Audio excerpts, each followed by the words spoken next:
Caitlyn Clark turned down an invite to the three-point shootout. To me, it serves as a glaring message to the WNBA that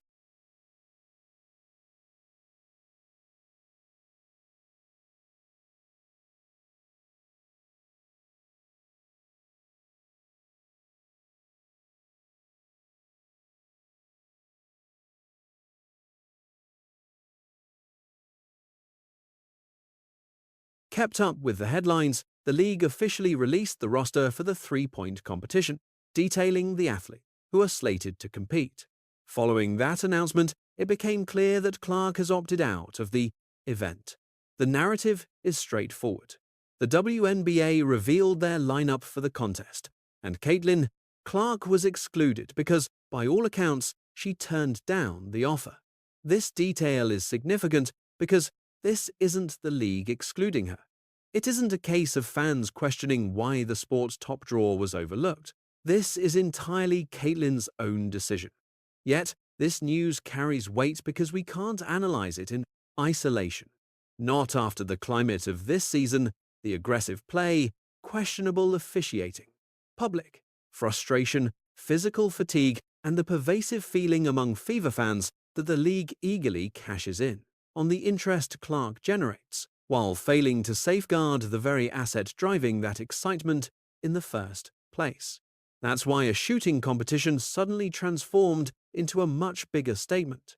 If Caitlyn had accepted, the WNBA would have secured a massive marketing victory. All-Star Weekend, Chicago, featuring the premier shooter in the women's game. The national audience would have tuned in specifically for her, but instead, the promotional graphic dropped, and the one name that mattered most was conspicuously missing. The real inquiry isn't just about her saying no, it's about what the league forfeited by her absence. Instead of Clark, players like Sabrina Ionescu and Kayla McBride were tapped for the three-point contest. Reports indicate the WNBA named 6 participants for Friday's event: Azzi Fudd, Marina Mabrey, Rhyne Howard, Natasha Cloud, Jonquil Jones, and Bridget Carlton. That's a strong lineup. Azzi Fudd, Marina Mabrey, Rhyne Howard, Natasha Cloud, Stephanie Dolson, and Bridget Carlton are high-caliber players. They are elite athletes and expert marksmen. And we shouldn't imply that the women who committed to the event did anything wrong.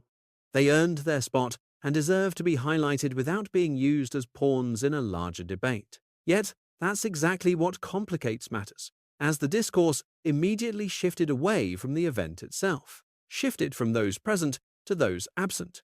It is claimed that both Caitlyn Clark and Sabrina Ionescu declined. Kayla McBride reportedly backed out too. Once that transpired, the spectacle started feeling less like a premier event and more like a collection of posters for stars the viewers were dying to watch. This presents a genuine risk for the WNBA. While a league can endure one athlete sitting out an exhibition, it struggles when the fanbase starts suspecting that the sport's biggest draw no longer values their platform enough to perform on it. Furthermore, there is a deeper subtext here. Caitlyn Clark isn't just another jump shooter. Her entire professional brand is built on three-point shooting. From long-range bombs to logo shots and rhythm jumpers, these are the plays that make casual observers freeze and pay attention. So, when the WNBA organizes a three-point competition and she declines, supporters don't interpret it as a mere scheduling conflict. They view it as a pointed declaration. Perhaps that take is extreme. Maybe the true cause is simply physical fatigue or a desire to avoid more high-stakes stress after a grueling schedule. But the fact that so many followers immediately assumed it was an act of defiance is telling. It proves the league has already exhausted its goodwill with a significant portion of its following. Consider these online reactions. You guys won't exploit them for traffic. I recognize a quiet boycott when I see one. It seems we aren't alone in feeling this way. It appeared as though Clark might be staging her own standoff. Another observer noted there's no victory for her in a three-point contest. It is fundamentally a no-win scenario. Failure leads to claims that she is overrated, While success leads to accusations of grandstanding, it's unfortunate, but accurate. That perspective highlights why the backlash ignited so quickly. You won't use them for clicks. Irrespective of your stance, that sentiment is the engine behind the entire controversy. It's not simply that Clark skipped a contest, it's that fans feel the league craves her. Ratings, media presence, packed arenas, and viral highlights, while refusing to manage the genuine burdens that accompany being the sport's primary face. The no-win situation is very real. If Clark enters and doesn't win, critics gain instant ammunition. They label her overrated and call the hype a complete fabrication. They insist other shooters are superior, turning every discussion into an audit of whether she truly earned her massive fame.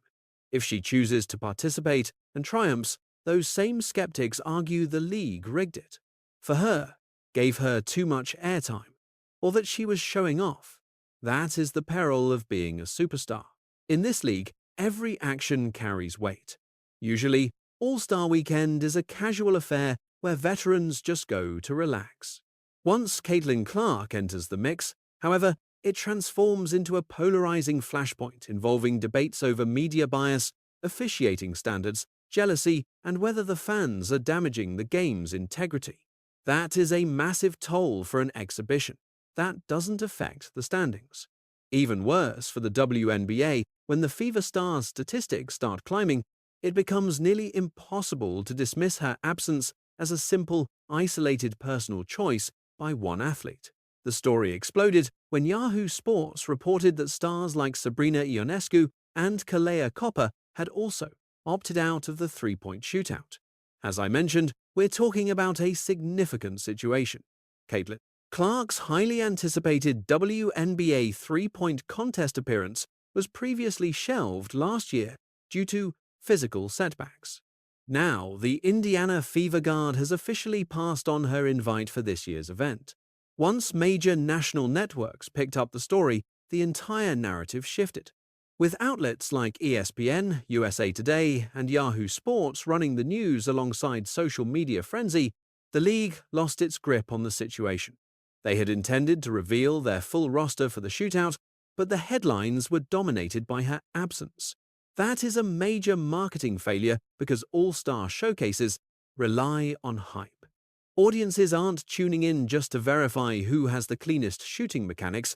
They are watching to see their favorite stars collide in a high-stakes dream scenario. They want to see the biggest icons standing together on the court, executing the very moves that built their fame. This is why the silence from her end resonates so loudly. The timing is also problematic, as it follows shortly after. Clark delivered a masterclass that reminded everyone exactly why she commands so much attention. She rightfully earned Eastern Conference Player of the Week honors, becoming the first player in the history of the league to post a 4.5.10 assist game during a win against Seattle. That isn't trivial. It is the kind of legacy-defining performance around which a league usually anchors its entire promotional strategy. Just consider the WNBA's dilemma. They have a star who just shattered records, someone whose reputation is built on deep-range accuracy and whose immense following drives the league's growth. Yet she declines the invite. While she certainly isn't obligated to participate, it leaves the league with a terrible visual. The face of the sport is missing, right at the peak of her popularity. Opting out of an exhibition that seemed tailor-made for her showcase, Clark passed on an invite to compete in the 2026 WNBA three-point shootout held in Chicago, according to an insider who briefed USA Today Sports this past Tuesday. This contact remained nameless, citing restrictions against discussing the matter openly. The announcement follows Caitlyn Clark earning Eastern Conference weekly honors after becoming the first athlete in the league's history to tally 45 points and 10 assists in one victory over Seattle. Clark also reached a 2:00 mark milestone at record speed. This segment matters because it provides the narrative with a foundational truth. Based on the USA Today report, a person briefed on the situation confirmed that Caitlyn rejected the invitation, choosing to stay anonymous as they lacked official clearance to make public comments. We must remain cautious here. The complete backstory remains hidden from us.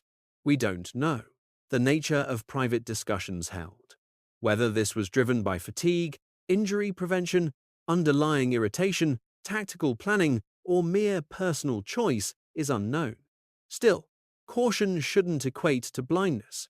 How the public sees things is vital, especially for a league striving to convert popularity into sustained expansion. Currently, sentiment regarding Caitlyn Clark is far from indifferent. Her supporters are convinced she endures excessive physicality. They feel she is denied the calls other superstars receive. They suspect the league promotes her when beneficial, yet acts bothered when that attention sparks tough questions. Therefore, when anonymous reports confirm she declined, the audience fills the gaps with their existing grievances. That is the essence of credibility. When the public trusts an entity, they assume legitimate motives. When that bond is broken, every opaque choice is framed as proof of a sinister trend. This is where Caitlyn's silence carries such weight. She isn't obligated to hold a press briefing. She doesn't need to issue a formal statement or lash out at detractors. Her absence speaks volumes. The WNBA holds its event, the fans draw their own conclusions, and everyone else is stuck debating the intent behind her choice. Look, Caitlyn Clark's name isn't listed. There, man. Absolutely not. It's nowhere to be found. The backlash is building. Look at the POV roster for the three-point contest. It has already gained 240,000 hits and 156 replies. Caitlyn Clark isn't participating in the competition. AZ is on the list. I don't know the exact shooting percentages for Sophie or Caitlyn right now, but I suspect it's extremely high. Sophie definitely belongs there.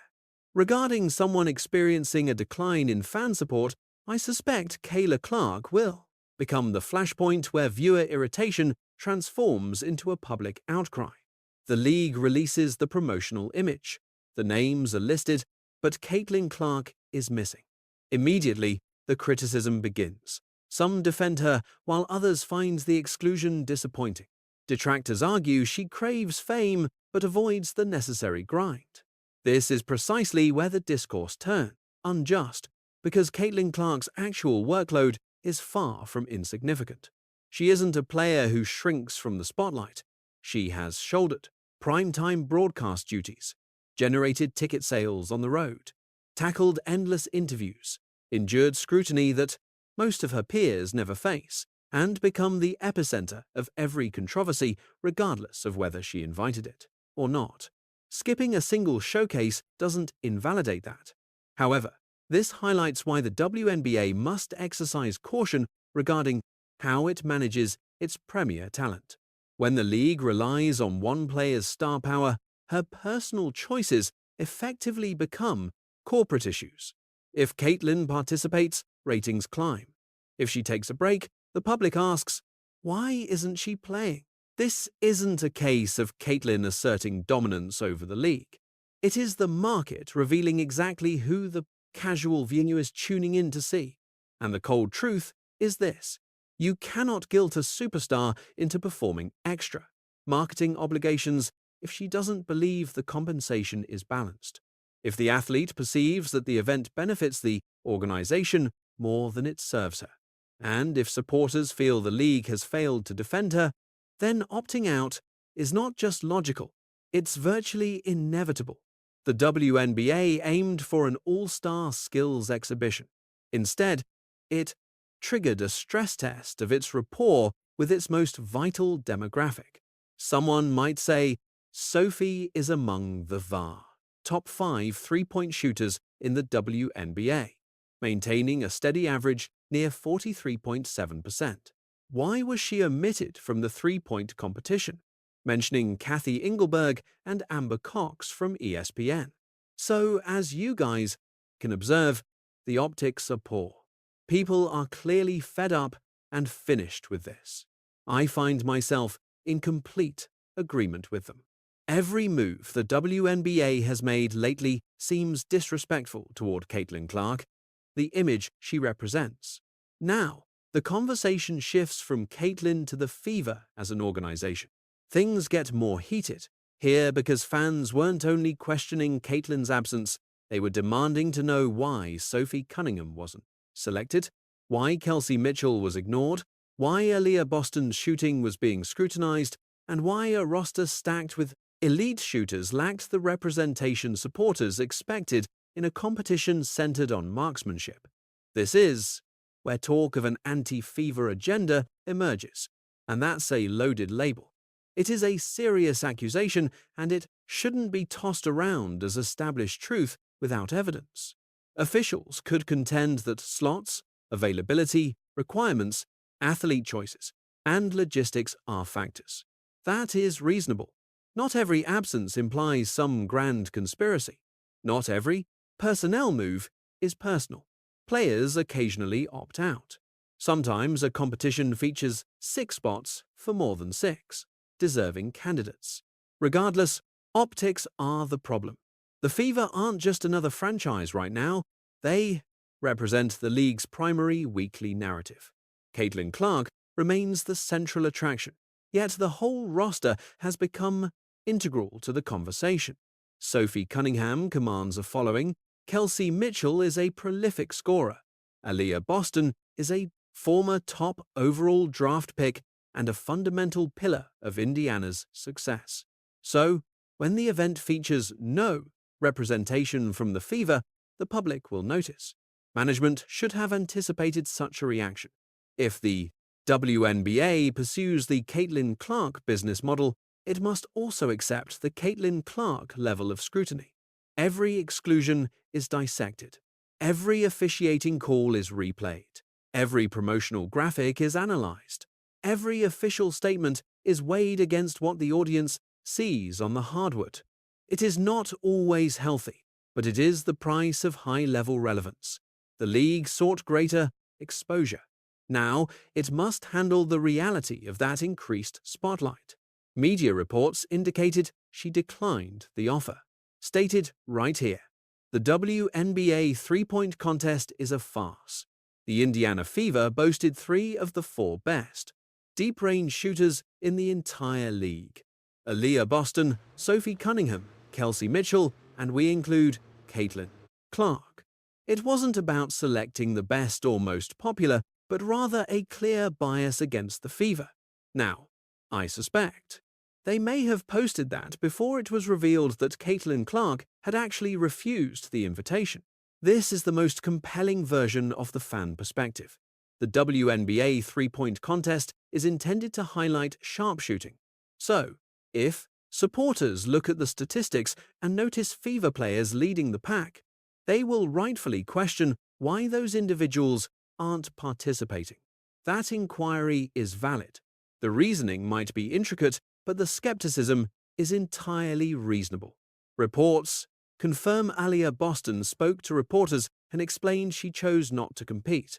That detail matters as it illustrates how easily supporters can misunderstand the situation without knowing who was invited, who declined, and who was never approached. A missing name could imply a slight, a private refusal, or injury management. It could stem from a scheduling choice. Absent full clarity, observers gravitate toward the theory matching their level of trust. And that is precisely where the WNBA faces a communications hurdle. It isn't because the league must broadcast every private interaction, but because vague non-answers create a vacuum where the loudest conspiracy thrives. If Caitlyn says no, and Boston says no, and others, while league officials might view the absence of Fever players as simple scheduling, supporters perceive a deliberate trend. Content creators highlight this supposed bias, sparking discussions that quickly eclipse the original announcement in reach. There is a technical basketball angle here too. The Fever's offensive style has become a Premier League case study. Concepts like pace, floor spacing, and shooting gravity define them, especially regarding how opponents defend Caitlyn. When viewers watch this squad post elite three-point stats, they see a cohesive identity rather than just raw data. Omitting that identity from the contest due to rejection or lack of invites makes the competition feel hollow. It feels disconnected from the current on-court reality, serving as a genuine red flag for the league's management. All-Star weekends should honor the highlights of the current year. Yet if the fans perceive the primary narrative as ignored, the celebration inevitably feels diminished. You understand my perspective on this? I mean, I know Sophie is active on social media. Maybe if we collectively reach out on Twitter, we could uncover why this happened. We have to try something. Currently, Sophie Cunningham hits 43%, Aaliyah Boston is at 46%, and Kelsey Mitchell holds 42%. Unreal. Seriously. That means Aaliyah Boston is statistically the top three-point shooter in the entire WNBA right now. This is how statistics become leverage. With Sophie at 43%, Kelsey at 42%, and Aaliyah boasting a 46% clip, regardless of minor fluctuations in the official box scores, the underlying message is undeniable. Fever supporters are convinced their stars earned their spots based on merit. If you are the WNBA front office, you cannot brush this off as mere internet trolling, because fans aren't just blindly advocating for their favorites. They are pointing to objective metrics to justify inclusion. That shifts the nature of the conversation entirely. It elevates the discourse from emotional bias to fact-based criticism. Still, there is a counter-argument. Simply having a high percentage does not guarantee a spot. Factors like volume, difficulty, and star power matter. Roster logistics, positional balance, and player availability also dictate who competes in the event. A high-efficiency shooter with fewer attempts is different from a high-volume threat who dictates defensive gravity. The league could justify its choices if it offered clear, transparent reasoning, yet that transparency is missing. Instead of logic, fans see a lineup devoid of Caitlyn, Sophie, and Kelsey, accompanied by vague rumors of declined invites, which turns the public narrative into yet another instance of the WNBA losing control of its own branding. This is the fallout the league should fear. Caitlyn Clark didn't have to launch a direct assault on the vying for the competition to suffer. Her absence alone sparked a firestorm, fueled by fan outrage and social media commentary. Comparative threads amplified the noise. By the time the event actually rolled around, a large segment of the viewing public had already dismissed its credibility, lamenting the absence of the biggest draw and several elite shooters. This certainly doesn't imply the remaining participants lack talent, they absolutely don't. But it does signal that the WNBA's promotional engine faces an uphill battle now that its most reliable marketing hook is off the table. We have to acknowledge the climate surrounding this situation.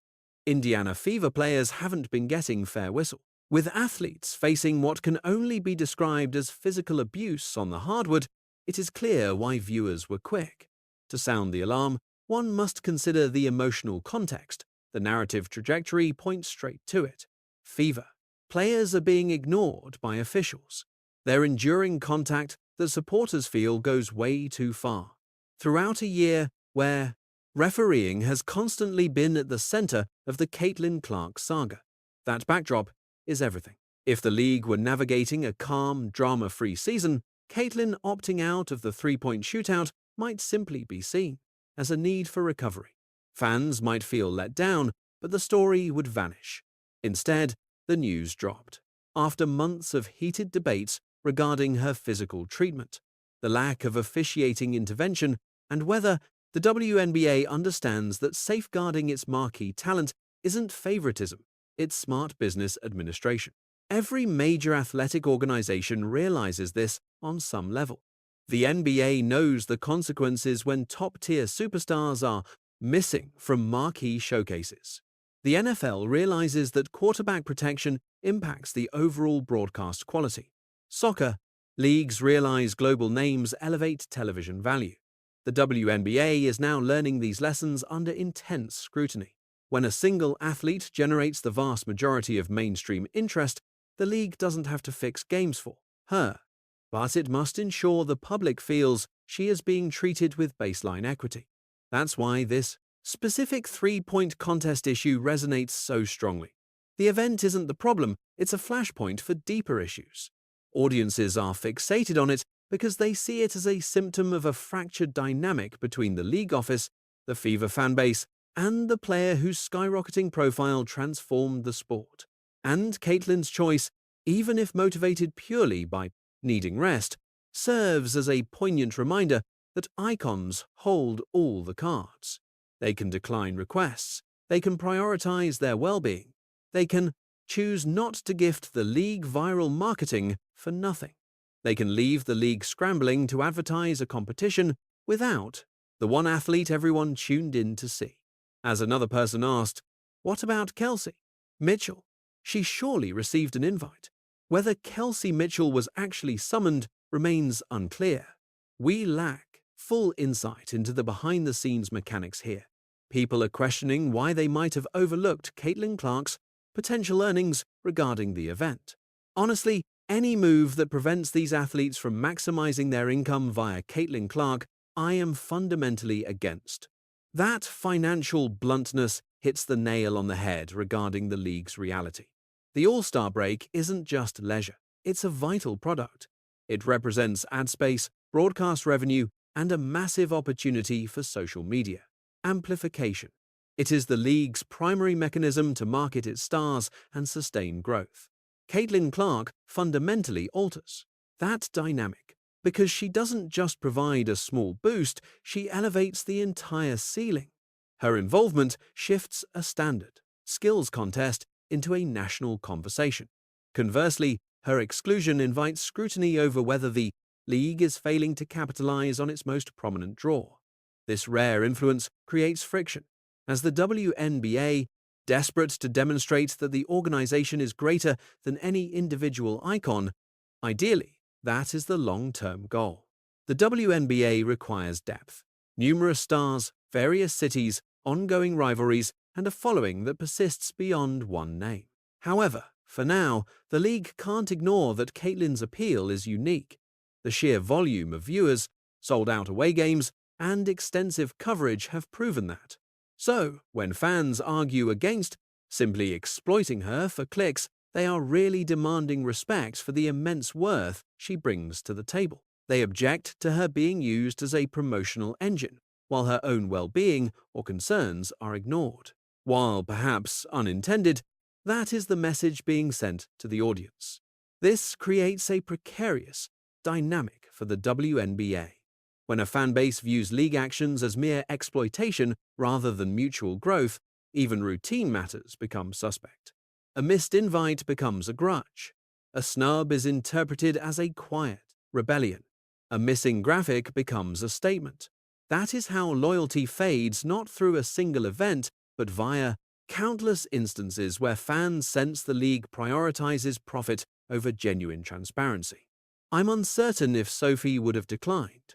We don't know if she was even asked, though I am fairly certain Sophie will address this eventually.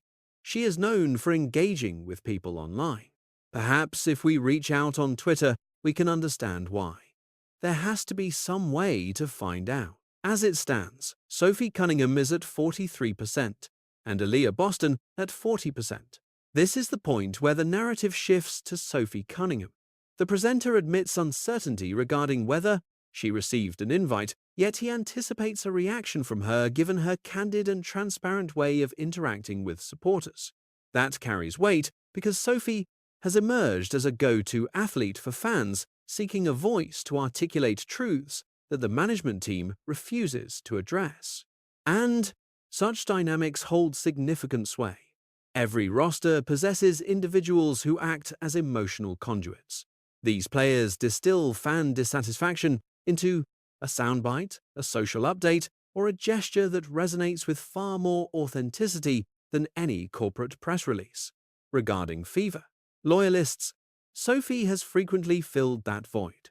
Consequently, when her name is absent from the lineup, supporters don't simply question the roster composition. They wait to see if she validates their existing skepticism. Yet, this is where the commentary must maintain objectivity. It is unclear if Sophie was actually asked. We cannot confirm if she would have accepted anyway. We do not know if the league had legitimate justifications related to basketball, logistics, or player availability. Thus, the objective take isn't that the WNBA intentionally blacklisted Sophie. Rather, it's that the WNBA organized a participant group that viewers feel fails to capture the Fever's actual shooting prowess, and the void of transparency caused that skepticism to spread rapidly. That is enough.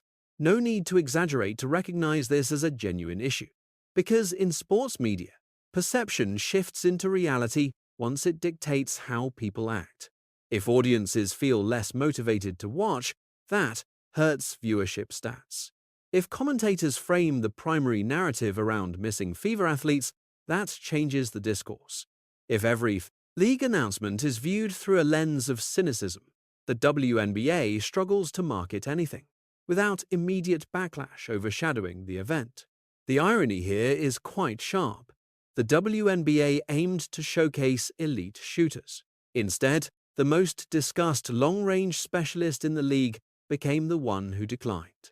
Man, this is absurd. Where are we headed? Wow. Seriously. This three-point competition is bound to be a total dud, but I'm curious to hear your opinions in the chat below. Make sure your notifications are turned on. I'll be back soon with fresh updates. Be sure to boost the clip, hit the like button, subscribe to our community, show some love to your boy John Liquid, and as more details emerge, I'll keep you all in the loop. Until next time, just ignore the haters, man. Peace out. By the finish of this video, the creator has arrived at the conclusion that many viewers reached instantly. Without Caitlyn Clark and the missing Fever stars everyone anticipated, the event feels significantly less compelling.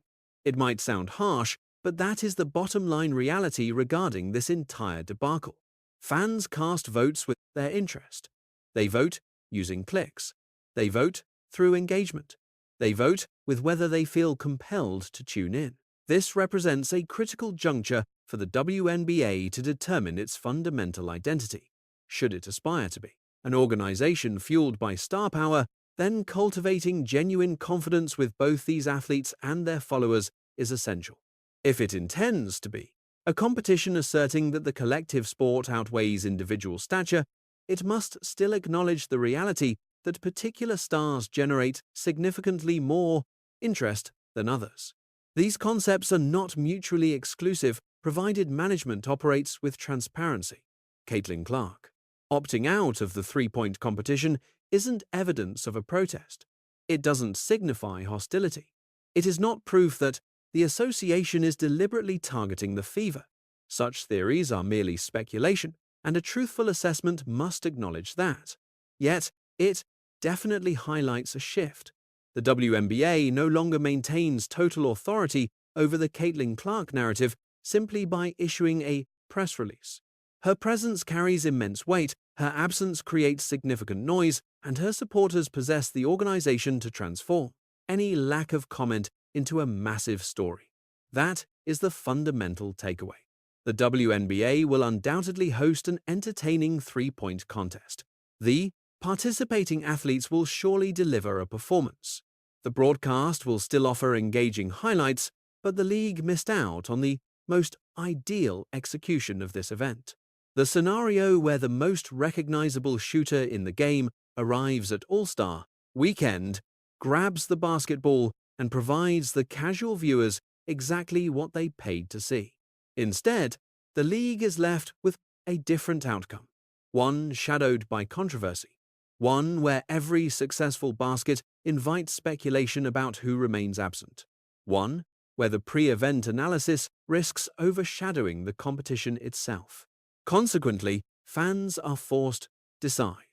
Is Caitlyn Clark simply prioritizing the preservation of her stamina during a season where she has already shouldered more than her fair share of scrutiny?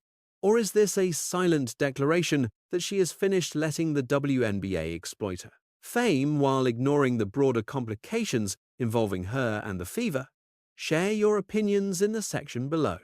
Click like if you demand direct answers from the league and subscribe for the latest updates. because when Caitlyn or Sophie finally decide to address this, that response will clarify everything.